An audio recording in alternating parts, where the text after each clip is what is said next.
भारतीय कारोबारी कुलभूषण जाधव को पाकिस्तान में फांसी की सजा सुनाए जाने के खिलाफ भारत की याचिका पर आज इंटरनेशनल कोर्ट में सुनवाई होगी। कोर्ट आज भारत और पाकिस्तान दोनों की दलीलें सुनेगा। भारत ने पाकिस्तान पर वियना कन्वेंशन के उल्लंघन का आरोप लगाकर पाकिस्तान को कोर्ट में घसीटा है। इंटरनेशनल कोर्ट आज ही अपना फैसला सुना सकता है।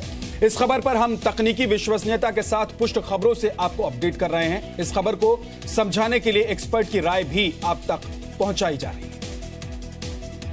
I subsequently joined the Indian Navy in January 1991 and I was commissioned into the Indian Navy and subsequently served in the Indian Navy till around 2001 December when the Parliament attack occurred, and that is when I started contributing my services towards the gathering of information and intelligence in the Indian Navy. Pakistan में कैद भारतीय कारोबारी कुलभूषण जाधव को आज इंसाफ की पहली दस्तक सुनाई पड़ सकती है। बलूचिस्तान में जासूसी के झूठे आरोपों में पाकिस्तान की सैन्य अदालत से मौत की सजा पाए कुलभूषण जाधव के मामले में आज इंटरनेशनल कोर्ट ऑफ जस्टिस में सुनवाई हो। नीदरलैंड्स के हेग में स्थित अंतर्राष्ट्रीय अदालत में सुनवाई 2 चरणों में होगी। पहले फेज में आईसीजे भारत की दलीलें सुनेगा, तो दूसरे फेज में पाकिस्तान अपना पक्ष रखेगा।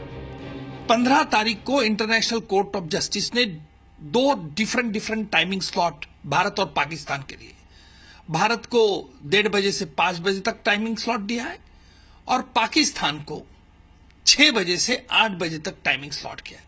दोनों देश अपनी दलील जरूर उस कोर्ट में पेश करेंगी और मुझे उम्मीद है कि उसी दिन शायद आईसीजे का फैसला आ सकता है। संयुक्त राष्ट्र की इस न्याय व्यवस्था के सामने रखी अपनी याचिका में भारत ने कहा है, कुलभूषण जाधव के मामले में पाकिस्तान ने वियना कन्वेंशन का उल्लंघन किया है। भारत ने कहा है कि पाकिस्तान ने बार बार कुलभूषण जाधव को काउंसलर एक्सेस नहीं मिलने दी है। पाकिस्तान ने 16 बार काउंसलर एक्सेस की भारत की अर्जी ठुकराई है। आईसीजे में भारत ने कहा है कि जाधव को कब्जे में रखे जाने की जानकारी उसकी गिरफ्तारी के बहुत बाद तक छुपाई गई और उसको मौत की सजा के ऐलान की जानकारी भारत को मीडिया के जरिए हुई। भारत ने अंतर्राष्ट्रीय कोर्ट में कहा है कि कुलभूषण जाधव को ईरान से अगवा किया गया था, जहाँ वो नेवी से रिटायर होने के बाद कारोबार कर रहे थे। हालांकि पाकिस्तान का दावा है कि उसे 3 मार्च 2016 को बलूचिस्तान से गिरफ्तार किया गया था।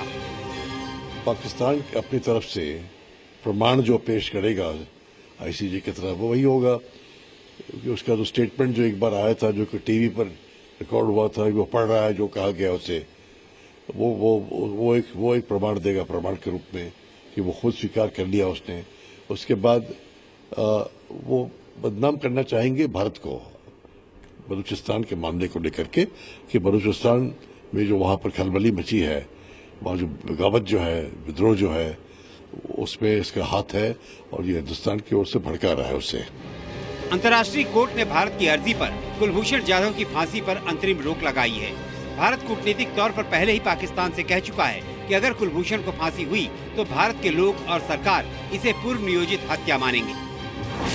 ऐसे में आज कुलभूषण जाधव पर अंतर्राष्ट्रीय कोर्ट की सुनवाई न सिर्फ कानूनी नजरिए से बल्कि दोनों देशों के बीच कूटनीतिक लहजे से भी महत्वपूर्ण है।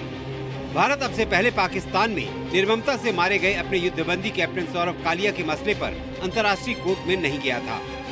ऐसे में जाधव के केस के जरिए इस तरह के मामलों में पाकिस्तान के खिलाफ अपने रणनीतिक बदलाव पर भारत की सफलता या असफलता पाकिस्तान को एक्सपोज करने के मद्देनजर एक नजीर के तौर पर सामने आ सकती है। ब्यूरो रिपोर्ट, जी मीडिया।